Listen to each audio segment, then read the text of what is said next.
Welcome to Sensible Health Solutions, the show where we simplify health and wellness. Join your hosts, Hallie Fields and Dr. Scott Luper, as they share practical tips and expert insight to help you navigate common ailments, nutrition, and overall well-being. Tune in for straightforward advice that empowers you to live a healthier life.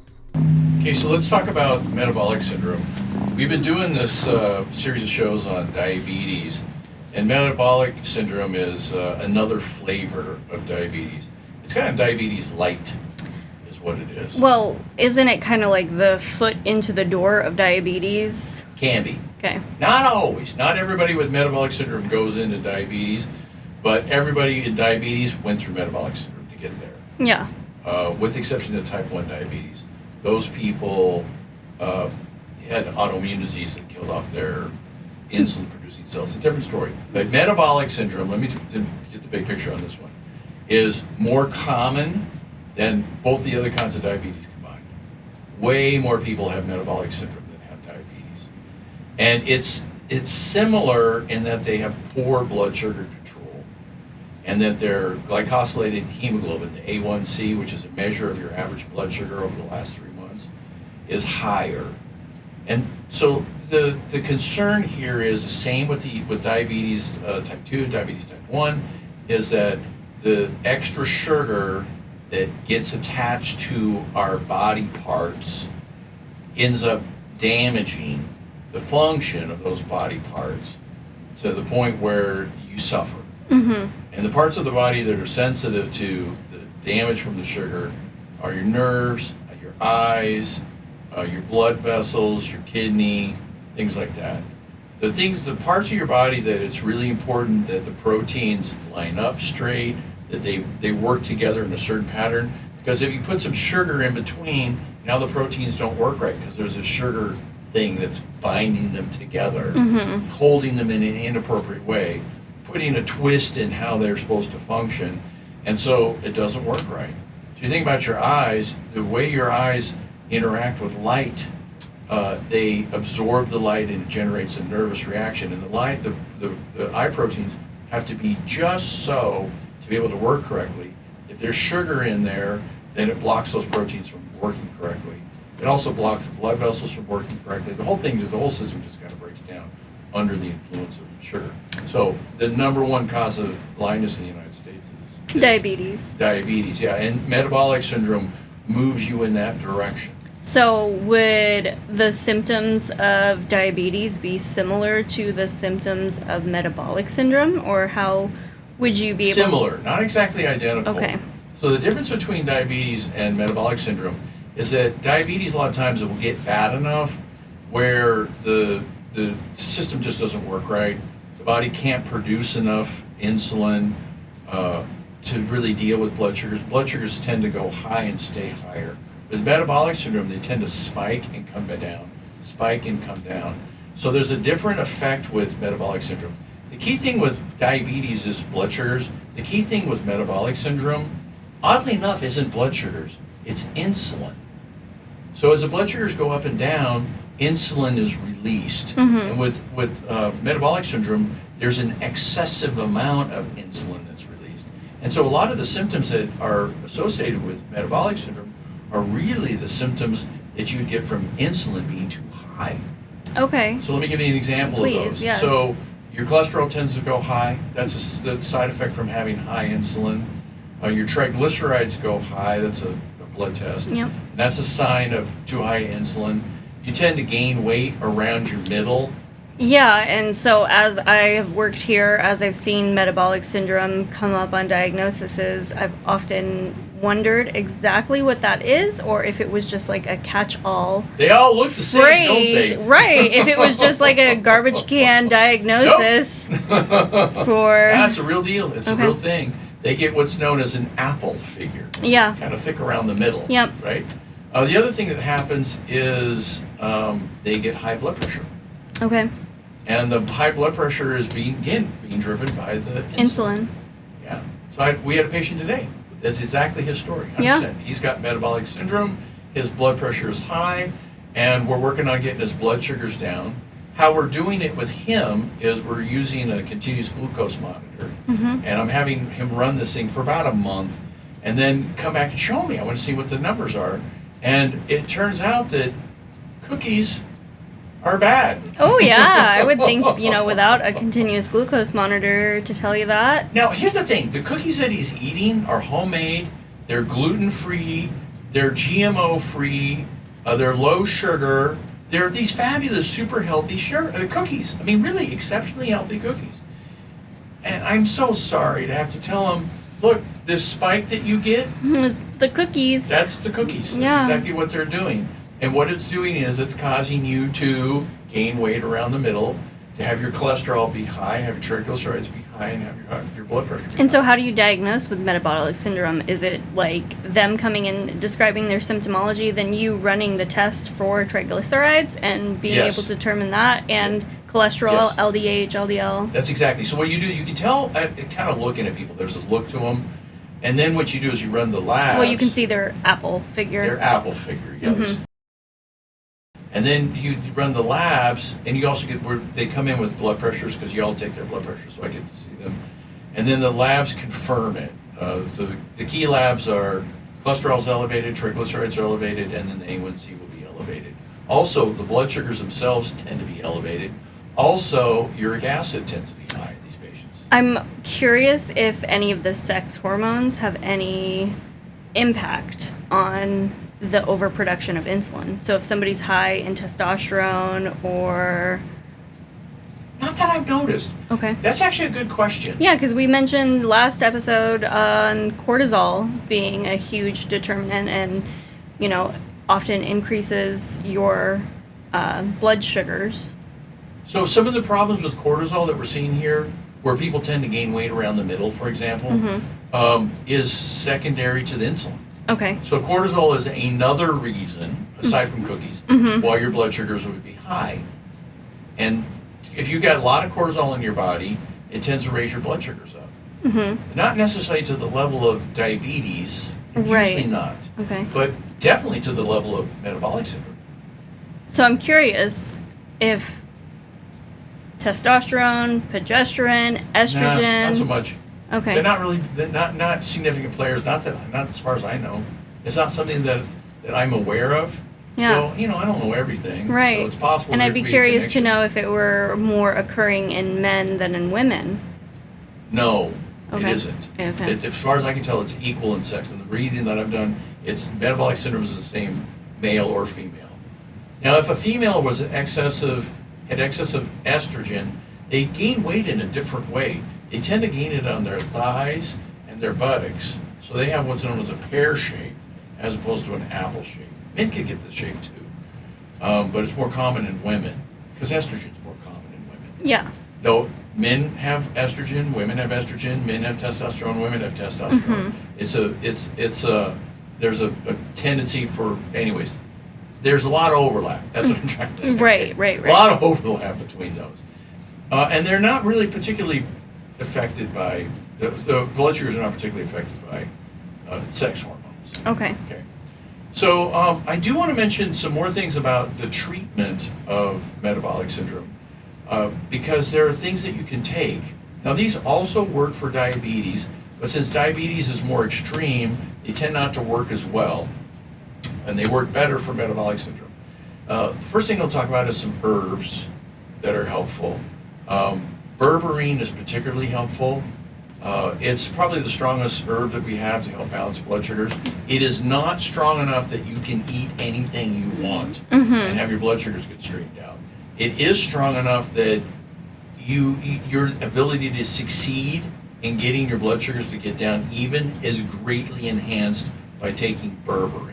Okay. So And- in extract form or in pill form? Either. Okay.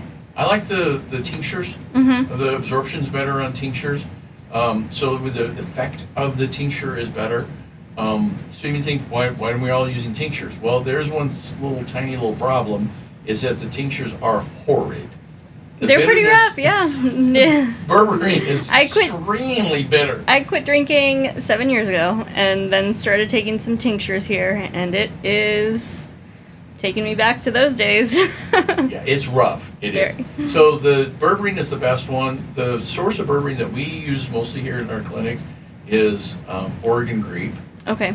And it's Oregon grape Mahonia. root. Mahonia, yeah. Mahonia's I got didn't know berberine in it. berberine and Mahonia were one and the same. Yeah, so berberine is a substance that is contained in the Mahonia. Okay. So you can get berberine from Mahonia. Okay. Berberine is also another plant that's different, but the active constituent is in the Mahonia, and it works beautifully. Let me just say that. I love Mahonia. I really like the effect of it. Other herbs that are helpful are gymnema. It's an Ayurvedic herb. Bitter melon's another one that's helpful. Cinnamon bark. Cinnamon is famous for being helpful managing blood sugars. Trigonella is another one that we use. I don't know what the common name of it is. What we end up doing is doing a combination of all these herbs all together. Oh, another one of my favorite ones is an American species of ginseng. It's known as Oplopanix. It grows here in Alaska, and it's known as Devil's Club. It is one of the most evil-looking plants. It does, with those big covered leaves. with thorns. Yeah. The stem is so thorny. I mean, you can't touch it unless you get poked by a thorn. And the thorns come out on these big maple-looking leaves. Yep. It's an understory plant. It's a lovely plant as long as you don't get too close to it. Yeah. And I don't know how they did. They must use gloves or something to dig the dang thing up, right? Because you others you can't touch the plant. And again, it's the root. The root's useful. So Oplopanix is a fairly common ingredient that we put in the formulas for blood sugar control. There's also supplements that you can take. And some of the supplements are not so much there for blood sugar control. The herbs really work better for that. But they're there for side effect of high blood sugar control. Okay. So high blood sugars can damage parts of our body and then really cause a lot of suffering. One of the more sensitive parts of our body to the damage from high blood sugars is our nerves. Yeah. And so if you take alpha lipoic acid, you can mitigate the neuropathy that comes from having high blood sugars. It's not a cure completely. If you already have neuropathy, it doesn't really do much to get the neuropathy to go away a little bit. It helps a little bit. Now, it's not like insignificant. You get some benefit from it, but it won't cure it by itself. Here's the thing. There's lots of things you can do, except for none of them will work if you're persistent on eating eating foods that are high in sugar or foods that turn into sugar. And if you're determined to do that, then there really is no pill on the planet, no potion on the planet that's going to keep your blood sugars even. So it all kind of goes back to eat right and exercise. Yes, it does. Of course it does. Yes, it does. So there's quite a few medications that are helpful. Metformin is probably the most common initial medication that people will do. And I like metformin. As a drug, it's a good drug. Is that the same as gabapentin? No, it's Okay. different. Gabapentin is a medication that helps with the neuropathy Okay. and actually decreases the pain. It uses other things as well.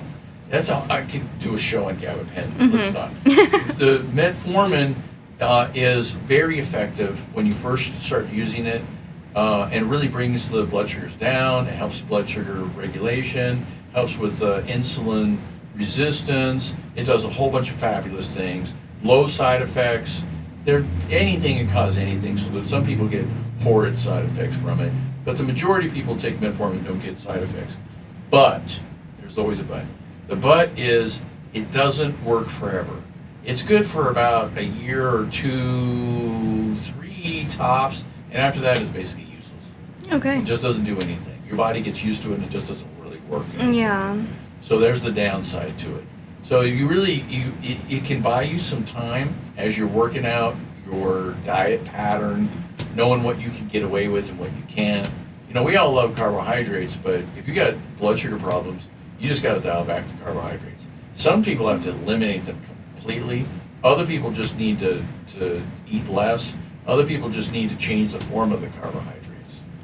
And then eat whole grains as opposed to refined grains. You know, things like that. But again, the vast majority of people really cannot use either the herbs or the medications to be able to manage their blood sugars. Now, we did a show within about a month and a half ago, I'd say, on Ozempic, Wegovy, and Rybelsus, and all the GLP-1 agonists. And those work really nicely too. But the same problem with those as it is with the metformin is that they don't last. The effect doesn't, at least the weight loss effect, is really within the first few months, 5 months, 6 months. Then it slows down for the next 3 months, maybe 6 months, and then eventually the weight loss stops. And the blood sugar control is not near as good as it was before. And heaven forbid you quit taking the stuff and then everything just goes back to what it was before. Well, since we've kind of been having this conversation on diabetes and since we've been talking about GLP-1, my phone has picked up that message and it's been advertising to me Nature's Ozempic, which is berberine. And so I just think that's funny. Yeah, so it's interesting how our phones pay attention to us, yes. Berberine is not Ozempic. It doesn't work anywhere near as good as Ozempic does. It does have an effect of balancing our blood sugars. Of the herbs, it is the best. And really, it's one of the best substances on the planet, in my opinion. It doesn't wear out like the medications do. Right. You can take berberine for years and it continues to benefit. So it's thing is the difference between berberine and other.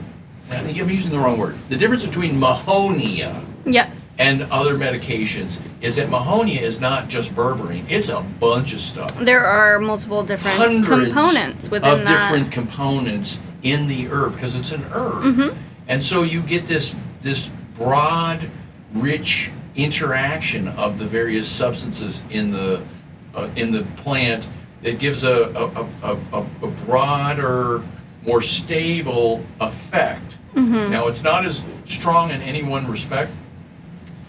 It's not like a one-note kind of thing. It goes in and busts things up. But even having said that, as a substance, it works just exactly as well as the metformin does. I mean, really, berberine and metformin are similar. They're not interchangeable, but the effect on blood sugar, the effect on the insulin resistance, the effect on getting your blood sugars to come out even, really is better in the long run, for sure, with berberine. And even in the short run, it's as good as metformin. So why aren't we using it? Because there's no drug company behind it. Yeah, there's not enough funding. It doesn't make as much money. And even if you did advertise the heck out of it and do a bunch of funding, who would benefit? Somebody else just needs to start using it. They can benefit from all the publicity, and so it doesn't have an incentive. It doesn't have a patent, and it doesn't have an incentive to sell it. Now, metformin at this point is outside its patent, so it's kind of in the same position, except for drug companies make it, so they still have a stake in making money on it. So it gets detailed. Yeah. People come to the doctor's offices and they'll talk about medications. Now, nobody's coming for metformin at this point. They're all coming for the GLP-1. Sure, yeah, those agonists, right? Yeah. Well, that's where the money is right now, for sure. So we should talk more about diet, because that turns out to be the cornerstone of treating metabolic syndrome. And since we've done this show 3 times now, I'm going to have you tell me. Yeah. So what's the diet that helps with this? Focusing on proteins and incorporating veggies, incorporating fruits. Yeah, I would use, not using the word incorporating, I would say eat mostly. Eat mostly fruits, veggies, and protein. That is the center of the diet, with a little bit of complex carbs around it. Not too much. Yeah, so complex carbs, the trick of complex carbs is they're tasty and delicious, and they make us happy. There's this thing that happens when we get our blood sugars go up. In nature, if we can find high quality sources of food, we find a tree that is particularly choice. It's got apricots on it, and they're ripe, and they're sweet, and they're fabulous, and we eat a few of these apricots, and our body says, you just hit the jackpot. You are a good human. You went out and you found superior food, And so our brain wants to reward us, and so it releases these happy chemicals as a way to reinforcing our skills at finding superior apricots, right? Absolutely. Yeah, and so the sweeter it is, the richer it is, the better the food source is out in nature, the more our body rewards us, and we feel happy for that. And this is absolutely 100% appropriate because you were good. You did find a really great tree, and you're an exceptional human, at least on this day, of finding these high quality sources of food. And so it makes sense that your brain would reinforce that and motivate you to go out and find another one tomorrow. Sure. Or next month, maybe, Right. more likely, because there would still be apricots. You can't eat the whole tree full. No, you gotta leave some. Yeah, except for now, food manufacturers are perfectly aware of this. They're perfectly aware of the feelings that we get of reward by finding high quality foods. So, and what they want to do is they don't want to grow high quality apricots. No, they want us to get those happy chemicals from low quality foods. Yeah, well, they wanted to put apricot flavoring in these little candies that they can make for pennies on the dollar and give us the happy feeling that we get from it.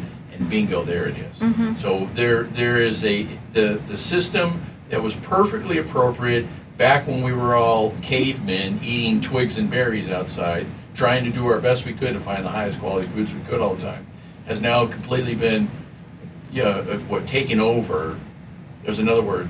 Anyways, the system has been abused. Yes. And now we're motivated to eat, low quality food. Macaroni and cheese. Yes. Yeah. So for treatment of metabolic syndrome, would you recommend like a paleo diet? Would you recommend, of course. So paleo diet's too narrow. Okay. Paleo diet takes certain things out of our diet that could be good. Dairy products aren't there, beans aren't there, and so a lot of times dairy products and beans can be really high quality sources of food for people with blood sugar problems, with metabolic syndrome. That can tolerate those. Yeah, there's some people who have an allergy to them, so that makes it where they can't eat it, or their digestive system's weak, and so they eat beans and they get a lot of gas. So that's a problem too. Do people with metabolic syndrome usually have poor digestion? They often do, mostly not because that they their digestion's inherently weak. It's because they are addicted mostly to carbs. Yeah. And so what they do is they tend to overeat them, because when you're eating low quality food and there's something that's missing, your brain says, "Ooh, that's sweet and rich and delicious." So as you get all the rewards, nonetheless, underneath it, it's missing something. It doesn't have enough magnesium missing in it. the nutrients. It's highly processed and hard to digest. So you're not getting... It's missing lots of things that would have been there in nature. So if you get high quality food in nature, it's full of trace minerals and vitamins. There's a whole bunch of other stuff that goes along with it. And we're evolved to eat those kinds of high quality foods, to seek them out and find them. Now, we find the foods that smell and taste like high quality foods, but are in fact not high quality foods. So what do? You eat more. You're hungry. You finished a plate full, but you're still missing something. And I don't know, we still have more of this stuff, let's eat more. And so you end up overeating it, and then you get all the downside effects of having, your insulin levels go too high, and your body takes the excess calories and stores them into fat, and now you're fat and you're tired, and you're doing the best you can. And can't we just take a break and have it easy? Yeah. Can we just have macaroni and cheese tonight? Again. Yeah, I don't want to work so hard. And there it is. There's a psychology that goes along with this. So diabetes and metabolic syndrome are similar in the sense that it's not like we don't understand what the problem is. We know it's in carbs and candy and breads and whatever, carbs in various sources. So except for we love them. Yep. And we can be good or we can be happy. And most people will choose happy. They don't want to be good. Good's overrated. Yeah. Happy is what we're shooting for. And so they'll go for these foods to be happy. Now the thing to do is to try to get them to the experience of having eaten good food and the happiness and that having comes from the that. reward. Yes. It feels different. There's a certain glow of health where your energy's good, your sleep is good, you're excited about life, you're doing things that are fabulous. There's this glow that you get when you actually eat healthy food. Now, back in the old days, we all had it. the human race was more vital because all food was organic. Yeah. There wasn't inorganic food. Yeah, and it was grown better and processed better. Yeah, if there just by nature there wasn't the pesticides and the nutrient supplementation. There was a bunch of things that weren't going on back then that because people were just growing food out of the ground. Yeah. The old-fashioned way. Right. And it can't do high quality food.